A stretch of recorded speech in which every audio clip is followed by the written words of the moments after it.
अस्सलामुअलैकुम रहमतुल्लाहि व बरकातहू। दोस्तों, आज हम कुवैत की 3 बड़ी अपडेट आप तमाम दोस्तों के साथ शेयर करने वाले हैं। जो कुवैत में रहने वाले अजनबी लोग हैं उन तमाम लोगों के लिए काफ़ी ज़्यादा बड़ी और इम्पोर्टेंट होने वाली है। तो अगर आप कुवैत में रहते हैं, कुवैत के हालात वाक़यात से बाखबर रहना चाहते हैं तो इस वीडियो को आप शुरू से लेकर आखिर तक ज़रूर देखें। चलिए फिर बढ़ते हैं अपडेट की तरफ।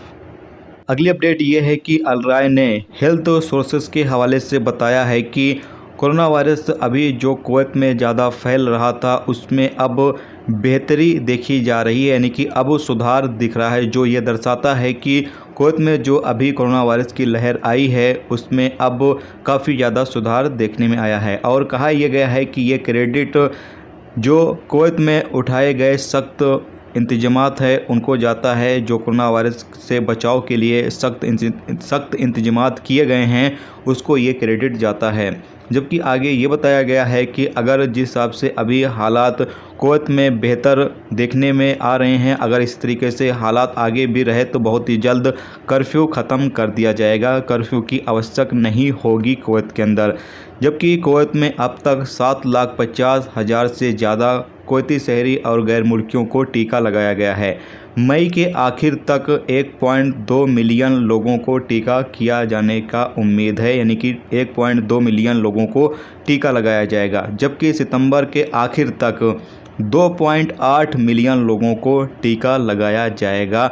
ये इरादा कुवैत सरकार रखती है। जबकि अगर इतना हो जाता है टीकाकरण तो बहुत ही जल्द कुवैत के अंदर हालात नॉर्मल हो जाएंगे। तो ये एक अच्छी खबर है कुवैत में रहने वाले लोगों के लिए कि बहुत ही जल्द कर्फ्यू जो है वो कुवैत के अंदर से ख़त्म किया जा सकता है। जैसा कि हेल्थ सोर्सेज के हवाले से अपडेट जारी हो रही है, बताया जा रहा है कि अभी कुवैत के अंदर इन्फेक्शन जो है वो पहले से अभी कम हो गए हैं और अगर इसी तरीके से रहा तो बहुत ही जल्द कर्फ्यू ख़त्म कर दिया जाएगा।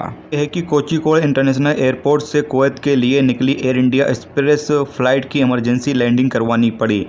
एयरपोर्ट अधिकारी के मुताबिक 8:35 AM फ़्लाइट ने उड़ान भरी थी, लेकिन 9:10 AM में वापस लौट आई। विमान की कार्गो होल्ड में आग लगने के बाद तुरंत उसे वापस लौटने का निर्देश दिया गया।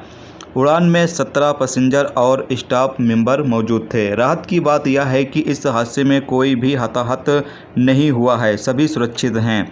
ध्यान दें कि भारत से कुवैत जाने के लिए फ़्लाइट चालू नहीं है, बल्कि ये वो फ़्लाइट थी जो वंदे भारत मिशन के तहत कुवैत से भारतीय नागरिकों को वापस लाने के लिए जा रही थी। किसी भी हालात में यह नहीं समझना चाहिए कि कुवैत से यानी भारत से कुवैत जाने के लिए फ़्लाइट शुरू हो चुकी है। तो ये एक अपडेट सोचा आप लोगों के साथ शेयर कर दिया जाए। और यहाँ पर जो डोमेस्टिक वर्कर हैं वो तमाम लोग जा सकते हैं। डोमेस्टिक वर्करों को छोड़कर बाकी किसी की भी कुवैत के अंदर एंट्री नहीं होगी, या फिर जो कुवैती नागरिक हैं, कुवैती की फैमिली है, वो जा सकती है।